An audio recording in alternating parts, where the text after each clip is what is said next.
Here's the other side of it from the league's perspective too, Chris. Yeah. I thought yesterday of the emails that surfaced back in October showing the very cozy relationship between former Washington President Bruce Allen and Jeff Pash, the NFL's general counsel.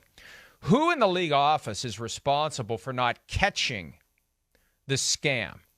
How obvious would it have been if someone had decided to truly audit, not just go in and make sure everything's in order, but really dig in and look for any evidence that something was amiss? That's price ticket changes. That's one thing they were allegedly doing. If the ticket for a price was $44, they would make it $55 in order to shove the other revenue from the football game to the non-football event. That's how you button it all up.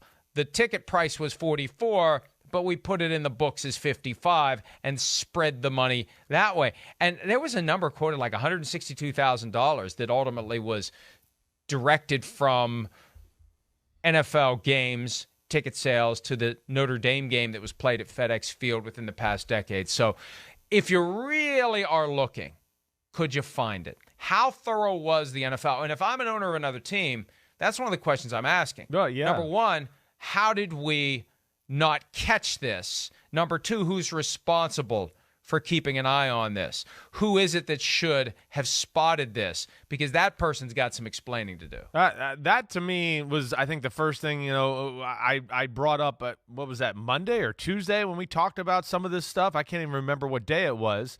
But it was one of those where I think I made, the little snarky comment of like, this is one where I'm going to file under like the NFL is just not as buttoned up and is a well-oiled machine as I think it is sometimes. I am amazed by that.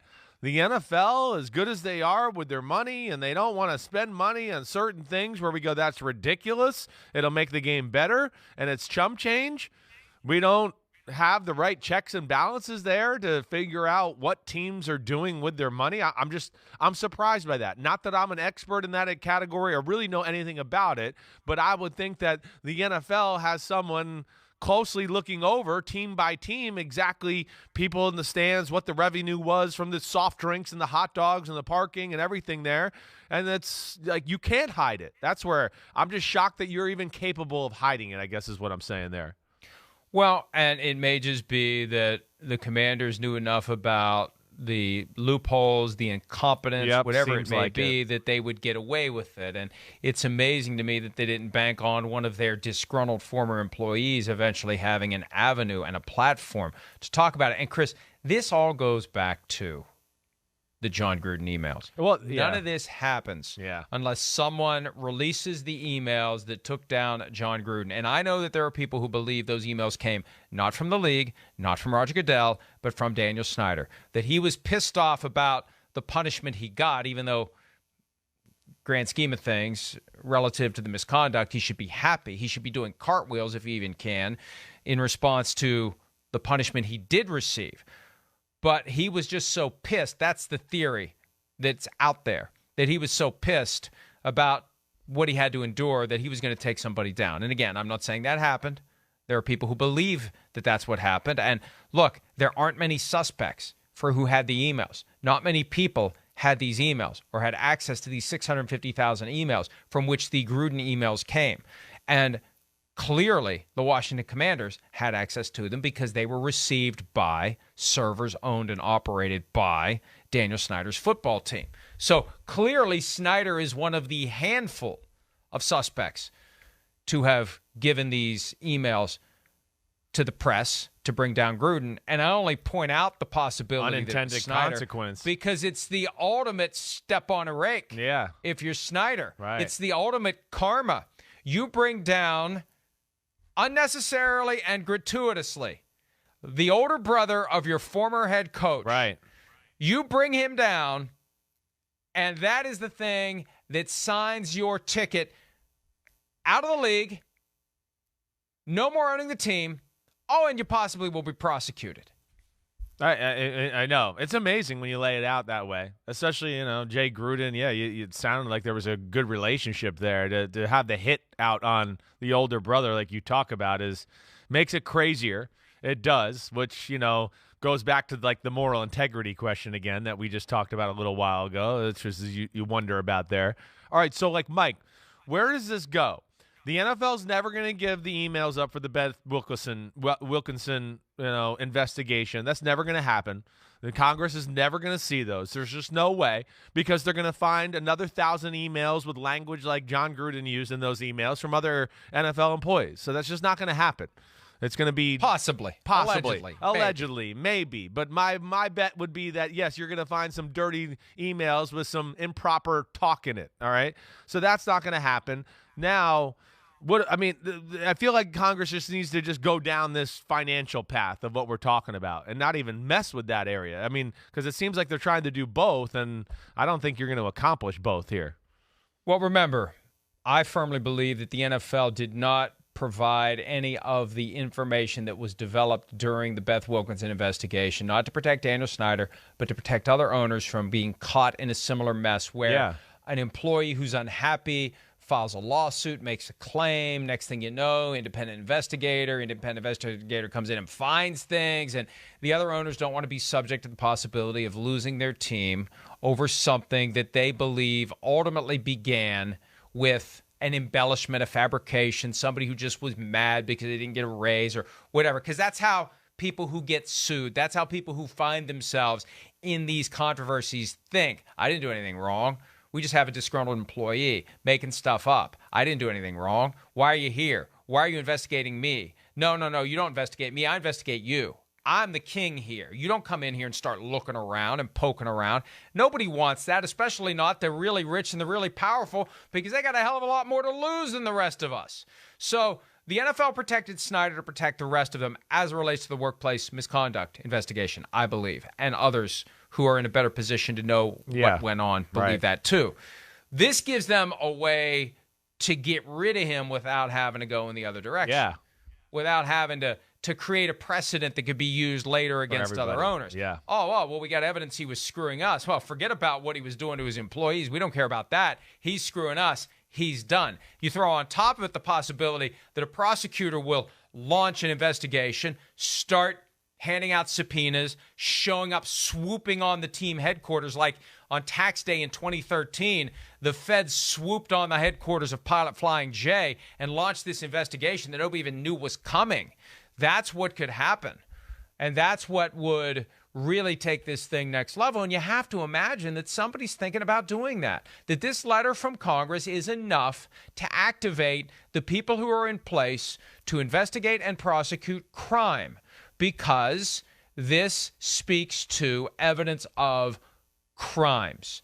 So I think your instincts are right here. This is an easy and simple off-ramp for the rest of the NFL to step back from Daniel Snyder, let him disintegrate, and nature will take its course. See, if the feds go after him, if they prosecute, or if state attorneys general decide to prosecute, and it brings him down, you don't have to ever get into years and years and years of litigation with Daniel Snyder, who is never going to stop, who is never going to give up. He proved that he's willing to go to the ends of the earth, literally, after he was defamed by an obscure website. He filed a lawsuit in India, and then he used that as the gateway to conduct discovery against his enemies in the United States and to try to find out whether or not his former limited partners were the ones who were spreading this information. I mean, he was spending unlimited funds to try to use the legal system to achieve whatever end he had in mind.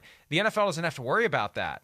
If he is on the run and he's being prosecuted and he's being taken down that way, that's when you don't have to worry about getting into litigation with Daniel Snyder. It all just takes care of itself. And, I had suggested in the not-too-distant past that the best outcome would be if Daniel Snyder's motivation, and I've heard that this is the case, is to make sure his kids have the team, let him walk away, let his wife run the team, the kids get the team, and he's just gone.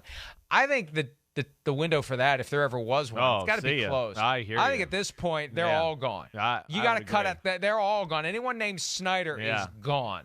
Gone from the NFL. It's over. Team gets sold to Jeff Bezos or some other $70 billion plus. Hey, Rob Walton, if you don't get the Broncos, you can buy the Commanders. Somebody's going to swoop in, buy that team, and Snyder is going to be forever erased from the annals of the NFL? I would think so. I would think this crosses the line of, like, we would like to rid ourselves of everybody in your family and not, be a part of this. Plus, I would think, even with this type of situation too, if I'm one of the other owners or the NFL and how everything's gone down, I'd be worried that, somebody in the family who does take over is going to be bitter at the NFL and try to screw over the NFL at the day's end at some point, just because they're going to be mad at what was done to their father or Mr. Snyder or whatever. So yeah, I would think that this is getting dangerously close to, whoa, Daniel Snyder's in trouble and he's out of there. We'll see where this goes. We'll see how much more they can unpack. But I would think this is finally one where the NFL, is going to cooperate. You got to cooperate here. And you're right. Maybe the U.S. government can do the NFL's dirty work here. I think all that can be done at this point is a clean break.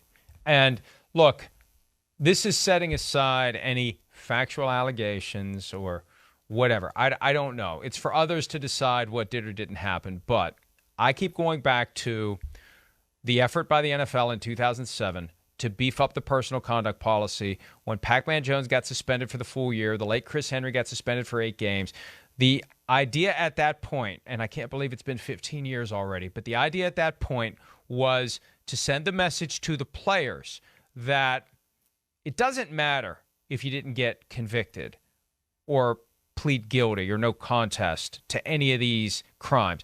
When you're accused this many times, when you're in the news this many times because you are in a position where someone is saying you did something that you weren't supposed to do, even if in any of the individual cases you didn't do it, at some point it's too much. At some point we got to do something. And that's kind of where we are with Daniel Snyder. The mere fact that he is constantly in the center of these storms of allegations should be enough for the NFL to say, enough. I would think so. Whatever it is about you, Daniel Snyder, that causes all these people to make these allegations about you personally and the way you conduct your business and the way you conduct yourself privately, you're gone. You're done. It's over. It's over. We can't have this.